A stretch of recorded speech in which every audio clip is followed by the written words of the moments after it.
to the referee, Jerome Boger. The words that I said, it was very disrespectful, and I apologized to him during the game, but I'm going public and apologizing again. It was just in the heat of the moment, and just apologizing, you know, so next time we see him, or next time I see him, we'll be on good terms. Did you go up and shake his hand afterward? I did. Just frustrated, Cam, at that point. You'd been hit a lot, and there's guys right. seemed like he was slow getting up off you, or what? Right. I felt during the heat of the moment, I felt as if he finished the hit. And I had already threw the ball, and what happened, you know, as you're feeling like you're about to get hit, usually when you throw the ball, they release.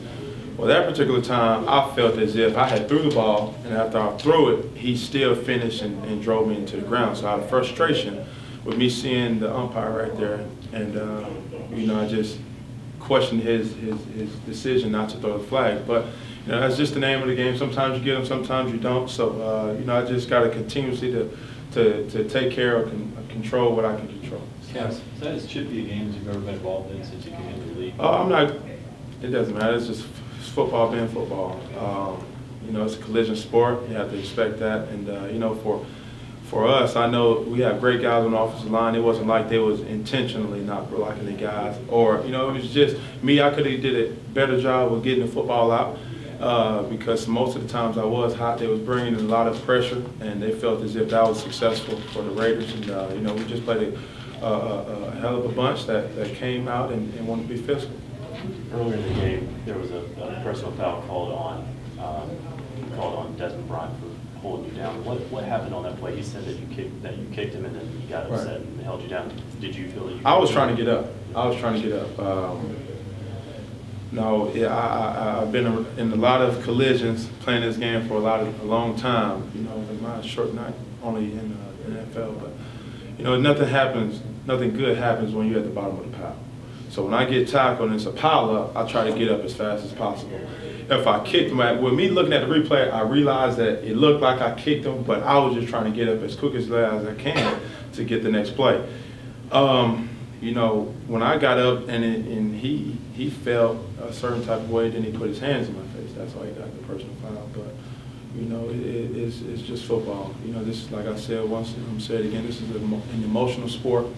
And you know, things are going to happen. So whether it happens for the good or the bad, you know, you just got to continuously to go and make the most of each and every play. Well, with that, I mean, you kind of won a couple high-scoring games the last couple of weeks. So can you talk about winning this game? Well, I think our defense did exceptionally well.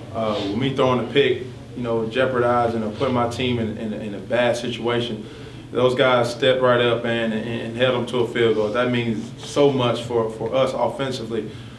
You know, and we put them in a lot of bad situations today. Not finishing our drives. We were moving the ball at times, but we got to continuously, you know, keep the chains moving. Penalties hurt us today, but we just got to bounce back and get ready for the Warriors. Cam, it looked like in the second half, with some of the injuries up front, you guys made a decision or just kind of went in the direction to not take a lot of chances downfield, to kind of scale back the 7-step drops. And was that accurate, or was it just say? I wouldn't say that. I don't think we got. I don't think we let off the gas. I think it was just trying to take what the defense gave us.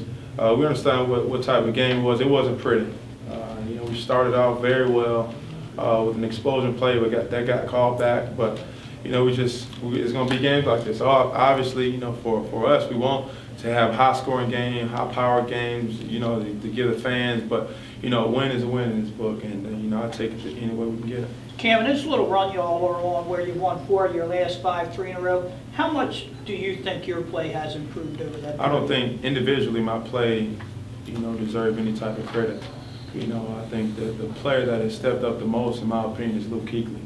Luke has been around the ball and is playing at a high level. It's something that I've never seen before in this. You know, I don't want to jump out on the limb, but he's best that I've ever been around as far as, you know, coming in as a rookie and just playing, you know, with John going down, you know how much he means to this team.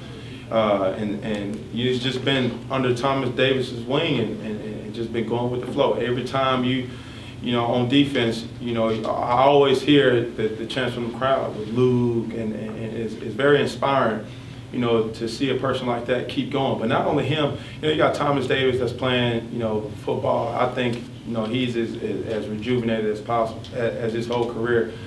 He's the vocal leader on his team. Steve Smith, and it's a lot of guys that's pulling the bandwagon.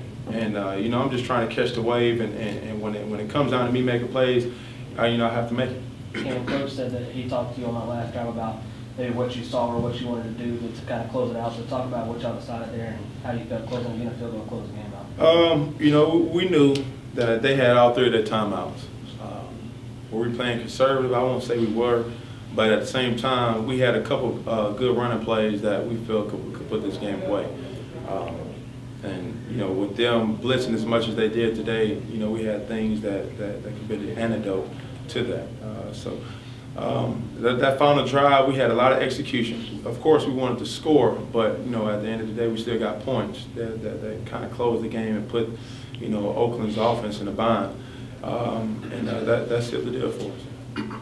Can you talk about, from the fan standpoint, how important it was to finish with 2 good wins at home to finish out your home schedule? It was very, very important. You know, not only, you know, was it for the fans, and they mean so much to us, but it was just something for the team's psyche and to get the ball rolling and for the momentum. You know, a lot of questions has been going on. What are we playing for this year? And you know, it's a respect thing. You know, it's a pride that, you know, every single person that's on this roster, you know, you can be able to say, you know what, I'm not a quitter. You know, I'm finishing and I'm setting up for something. And we know what type of situation that we are as a whole overall team in the franchise, and we just playing for hope. Is it too late? You know, some may say that, but at the end of the day, you know, I'm a part of a lot of teammates that collectively aren't quitters, and I'm proud to say that. And this is the second year in a row y'all have finished on a roll like this. So what are y'all learning to maybe get that in the first? Well, I can tell you this: if we want to be the team that we know we can be, a playoff contender team, it's going to have to come down to winning games in November and winning games in December. You see the great teams; they do it all the time, and you know, we just want to get that type of trading our pedigree, you know, moving forward. All right. Thank you.